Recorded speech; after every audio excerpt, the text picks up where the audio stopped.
ഇന്നലെ രാത്രിയോടുകൂടി മാർക്കറ്റുകളിൽ വീണ്ടും അതിശക്തമായ രീതിയിലുള്ള മുന്നേറ്റം തുടർന്നെങ്കിലും രാവിലെയോടുകൂടി മാർക്കറ്റുകൾ വീണ്ടും ഇടിയുന്ന കാഴ്ചയായിരുന്നു കണ്ടത്. എന്നാൽ വലിയ തോതിലുള്ള ഒരു ഏറ്റക്കുറച്ചിലിലേക്ക് സ്വർണ്ണ വിപണി ഇപ്പോൾ കടക്കില്ലെന്നാണ് നിഗമനം.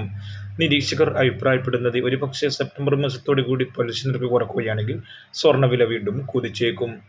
ഇറാൻ ഇസ്രായേലിനെതിരെ തിരിയുകയാണെങ്കിലും സ്വർണ്ണവില വീണ്ടും കുതിച്ചേക്കും. അല്ലാത്തപക്ഷം സ്വർണ്ണവില ഇതേ നില തുടർന്നേക്കാമെന്നാണ് നിരീക്ഷകർ അഭിപ്രായപ്പെടുന്നത്. രാജ്യാന്തര വിപണിയിലും ഇന്ത്യൻ മാർക്കറ്റിലും ഏകദേശം $2,394 ഇന്ത്യൻ മാർക്കറ്റ് M6 68,980 ഇപ്പോൾ വ്യാപാരം നൽകുന്നത്. സ്വർണ്ണവില ഇന്നലെ ഒരു പവന് ₹320 കുറഞ്ഞ് 50,800 എത്തുകയായിരുന്നു.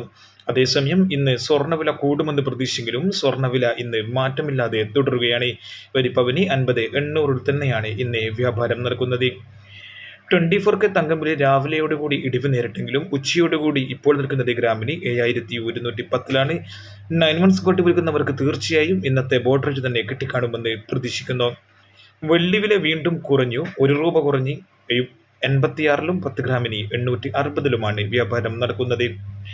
സ്വർണ്ണവില ഇനി കൂടുമോ കുറയുമോ എന്നാണ് ഏവരും ചോദിക്കുന്നത്. സ്വർണ്ണവില ഒരുപക്ഷെ സെപ്റ്റംബർ മാസം വരെ ഈ നില തുടർന്നേക്കാമെന്നാണ് ടുഡേ ഗോൾഡ് റേറ്റിന്റെ നിഗമനം. കൃത്യമായി നേരത്തെയും സ്വർണ്ണവില അറിയാനും സ്വർണ്ണ വിപണിയിൽ വരുന്ന മാറ്റങ്ങളെക്കുറിച്ചുള്ള സൂചന അറിയാനും ഈ ചാനൽ സബ്സ്ക്രൈബ് ചെയ്യൂ. Thank you for watching. Thank you.